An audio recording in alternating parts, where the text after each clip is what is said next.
Gaurko musika zuzenean saio egiteko, Gipuzkoako Zubieta herrira etorri gara. Larrek bat taldea ezagutuko dugu gaurkoan. Urteak atzera, Txorroskilo taldean ibilitako musikariez osaturiko banda berria. Jon, Jaime eta Azpirekin egin dut hitzordua argitaratu duten diskoa ezagutzeko.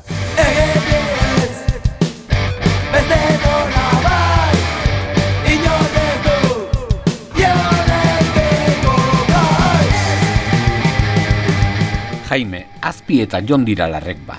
Txorroskilo taldearen errautsetatik sortzen den egitasmoko hirukideak. Larrek ba 2019ko udan sortzen da. Urte hortan Txorroskilo gure nerabezaroko taldearen azken diska grabatu genuen, Doktrina Neuroterrorista.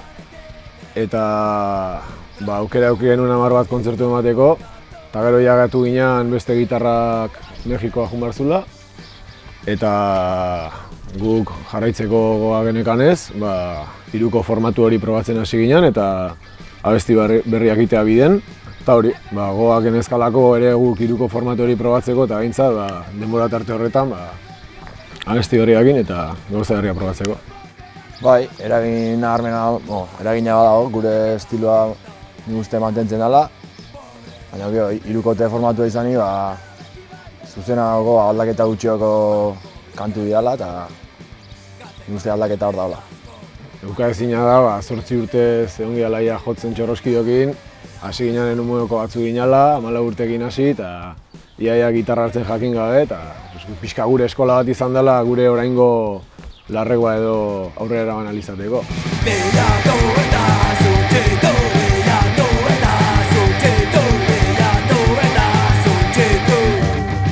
Nerabe zirelarik sortu zuten Txorroskilo taldea.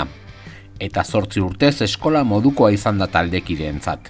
Nerabezaroan hasi ginen Txorroskilokin, institutuan ezagutu ginen, batzuk txikiagotatik ezagutzen gara eskolatik, baina urte asko elkarrekin jotzen eta agian 16 urte bete genituenan edo epoka hortan beste gauzak serioago hartzen edo hasi ginen eta hortun baita ere prestatzen atea genuen azken diskoa. Eta hortaz, agian disko hori izan da gutxi gora bera eta Txorroskilo hori amaiera eman zion proiektua edo, eta nik esango nuke pixkat amaiera bat eman geniola.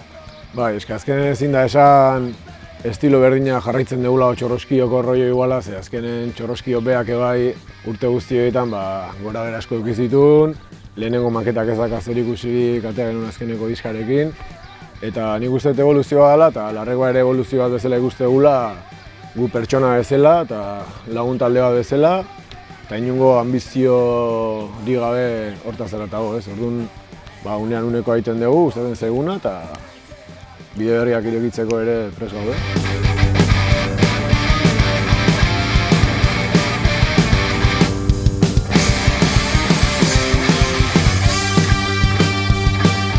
Musika estilo batetik haratago, punka bizitzeko modu bat izan da hiru musikarientzat. Oso gaztetxotatik punka entzun dugu eta nik uste soilik musika bezala baizik eta kontzertutara joan geha, gaztetxetara gure auzoek ere garrantzia asko eduki dute, Txantxarreka gaztetxea baita ere eta nik uste giro hortan mugitzak ere asko eragin duela taldean, bertan talde asko ikusi ditugu, gustoko izan duguna batzutan ekarri dugu eta nik uste bi bide horiek batera ulertzen ditugula punkaren osotasunean. Ez dela inbeste estilo musikal konkretu baten kontua, igual dela gehiago kontu ideologiko bat edo ez dela inbeste guk punk rocka jotzen dugu edo punk rocka egiten dugu, gero gure influentziak bakoitzarenak oso desberdinak izan daitezke, rocketik pasata, musika klasikora, soulera edo edozein estilotara. Beraz, mantentzen duguna eskutxo hori, ambiente gaztetxeroa, herrikoia, auzokoa, eta hori da bilatu izan duguna eta bilatzen jarraitzen duguna.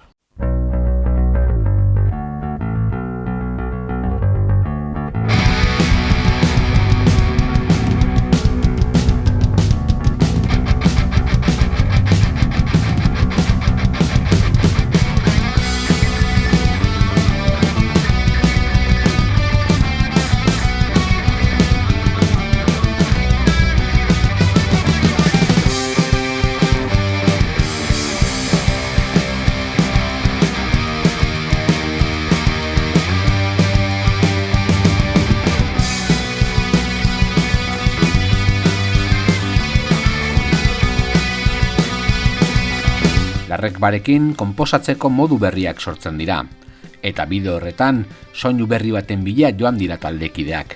Zerotik hasi ginean, orduan forma sortzeko forma berrikin de bai, pixkat hasierako mobila grabatzen jarri, jotzen hasi eta teatzen zenakin hortikan zuku batean nahian, eta gero bestela ideak ikarritu txetik handagoela, eta hola pixkanaka lau horiek grabatu genitun, da fresko xamarri izanik grabatzea sartu ginen.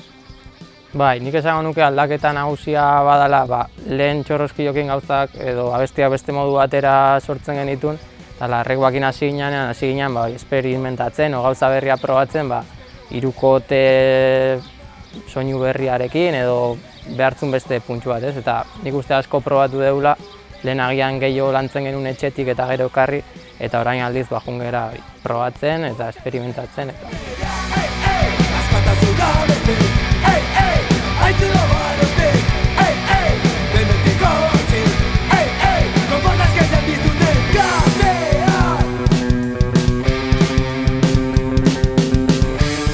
Ohiko rock banda baten formazioa du taldeak.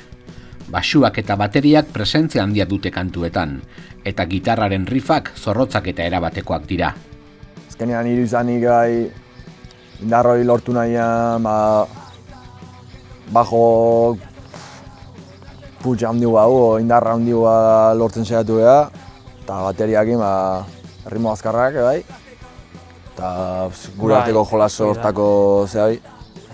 Batzutan saiatzen geha, bombo eta bajoko lineak bateratzen, eta soinu aldetik bajo agian lodiagoa da, ilunagoa, txorusakin ere gehiago jolastu dugu, baita ere pixkat soinua zakartzen, lehen agian garbiago jotzen genuen. Eta nik uste hori, batetik soinua eta bestetik kolpe horiek aleginduz batera edo bateratuago jotzen, hirukotean ere hala behar du, ez dela ez du puntatzen. Indarra handua lortzeko. Presentzia handia doka oinarri erritmiko batek gure taldean. Urte guzti hauetan ohituta egon geha, bi gitarrakin jotzen, bi gitarrakin jolasten eta bar, baina azkenen orain pixka zentratu da gehiago agian espazio hori mantentze aldera edo, eta gero gitarrak presentzia dakan unetan ikusten dira riff gogorrago batzuk edo giro ilunago batzuk, eta orokorrean gitarra bakarra izan da, bete behar izan dela hutsune handi hori ere ez. Pixkat bi kontra esan horiek, ez? Espazioa eta aldi berean gero bete behar dian momentu horiek guztiz betetzeko joera hori.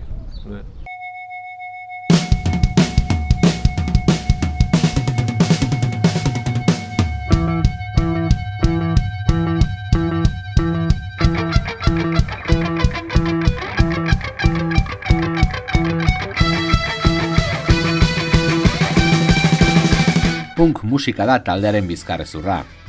Giro ilunak nagusi dira kantuetan, eta hortaz post-punk edo after-punk bezala etiketatu izan dituzte.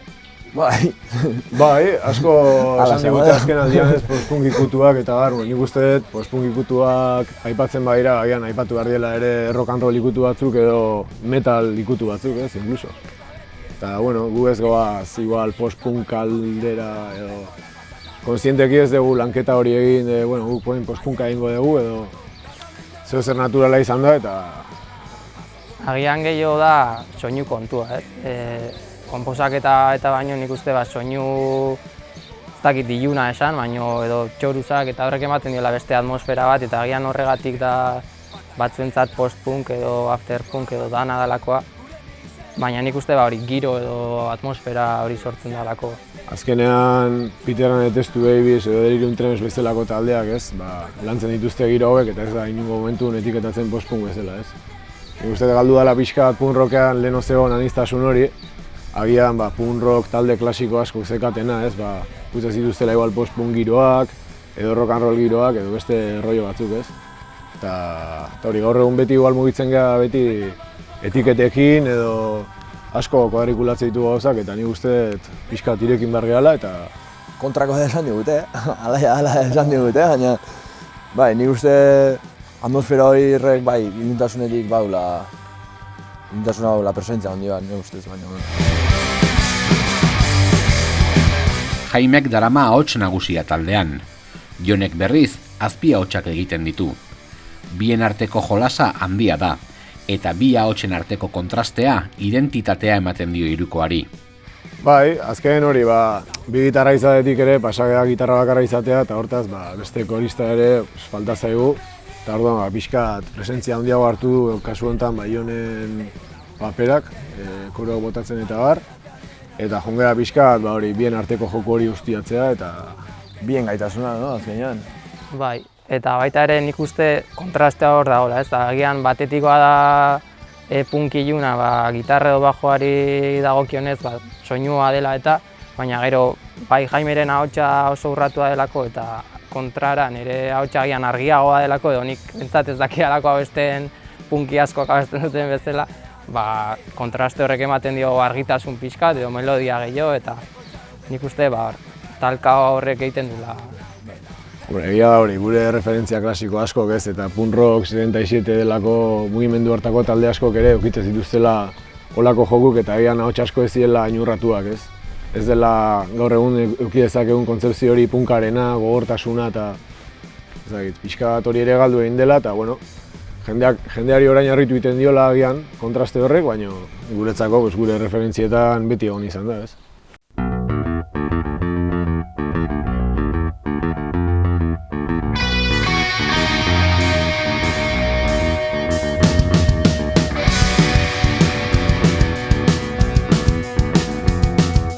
Bakeroen pelikuletan agertzen eide, historioa kontatuko dizue belartxarra, bere eta Johnson jauna, zaloira doa. Egero batekin larua jota gero.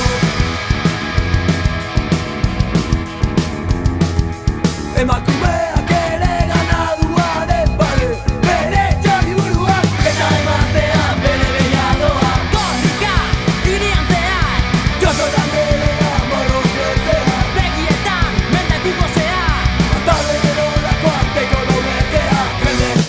Zirkuito gaztetxeroa da taldearen eremu naturala. Eszena egitea maite dute, beste taldeekin trukeak egitea, eta leku berriak ezagutzea. Lehen nahi batutakoan arira igual pixkat ez, gu beti mugitu izan gala igual gaztetxeko rollo hortan, eta bueno, gaztetxeak ere, gaztetxean nazi eta ezitako mutilak da. Eta pixkat hori da bilatzen duguna. Gero guztien ez zaigu, obviamente, sala batea jun, eta soinuna eduki, eta hori ere ondo dago, baina gure helburu nagusia gehien betetzen diguna gintzat ez da horrelako tokitara, horrelako eszena baten sartzea, baizik eta pixkat elikatzea eta elkar elikatzea ez. Saretze hori, mantentzea urtetan egondan saretze hori, agian egin gaur egun pixkat galtzen nahi dana. Normalean izaten da, gun nonbaitera jun edo leku batera jun eta gero agian talde hori gurera ekarri eta olako trukeak sortzen dira, bai, espazio eta taldekin hori saretze horiek eta hor harreman politak egiten dira, beste taldeekin, jendea ezagutu, espazioak ezagutu eta nik uste hola funtzionatzen dugula gehien bat.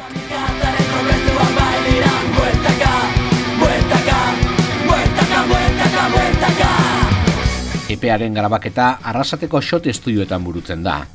Ander Barriso eta Iñaki Bengoa soinu teknikarien gidaritzapean.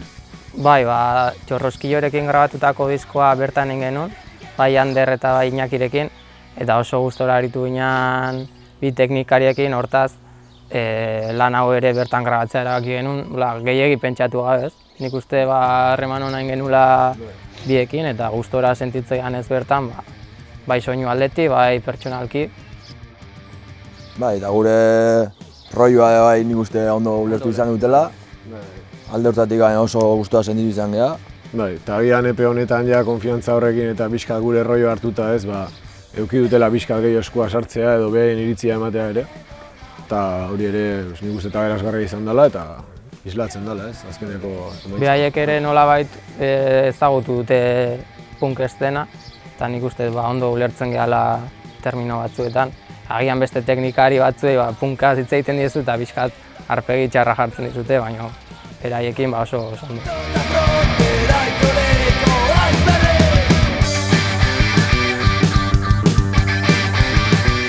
Diskoa vinilo txikian argitaratzen da, eta barnean deskarga digitala ere topa daiteke. Alde batetik ikusten da badagola hor berpizkunde bat viniloana, pixkat kutsu kolekzionista horretatik edo.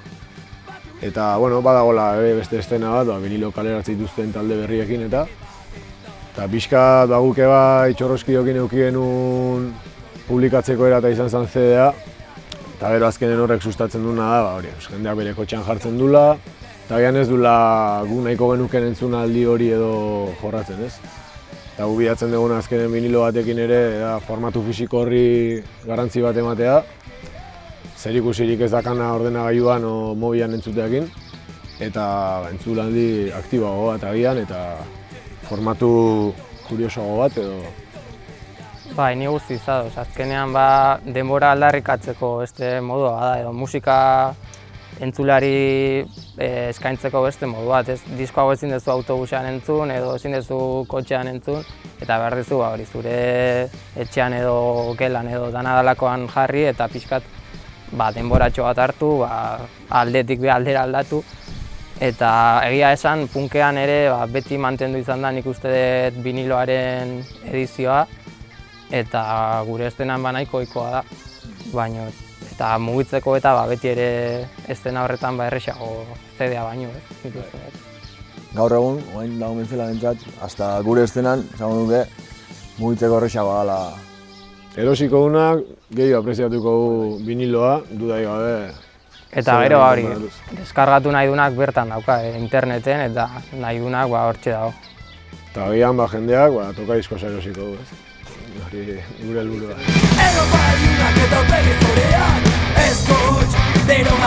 Diskoa banatzaile eta zigilu ezberdinen arteko lankidetzarekin argitaratzen da.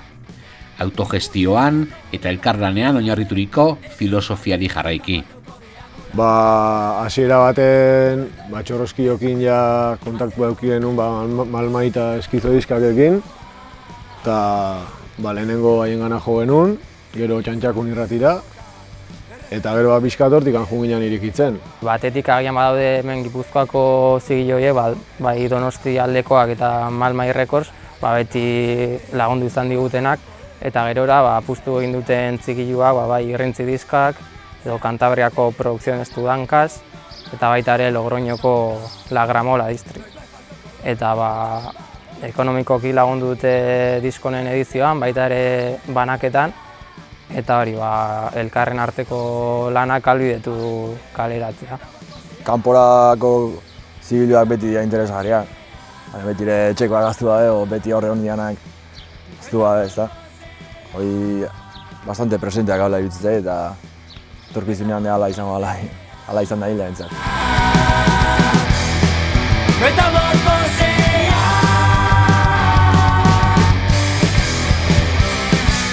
Zuzeneko emanaldiak dira taldearen jomuga nagusia. Zuzenean aurkeztu nahi dute lana. Taula gainean, estandaraziz, estudioan grabatu dutena. Gaur egun bizitzen nahian egoera distopiko hontan, ezin dugu ez aurreratu, ez? Azkenean gure historia baingo zebai izan da, espektatibak, gero ezinezkotasun hori aurrera jarraitzeko, gure asmoak betetzeko.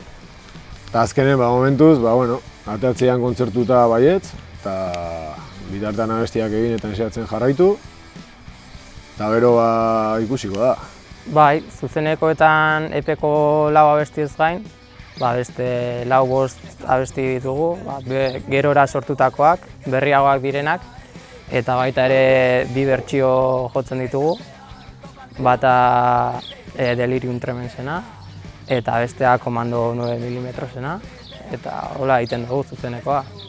Gustatuko litzaiguke ere posible izatea noiz behiten berriz kontzertu bat zutik eman ahal izatea, ez? Kontzertu bat? Bai, benetako kontzertu bat.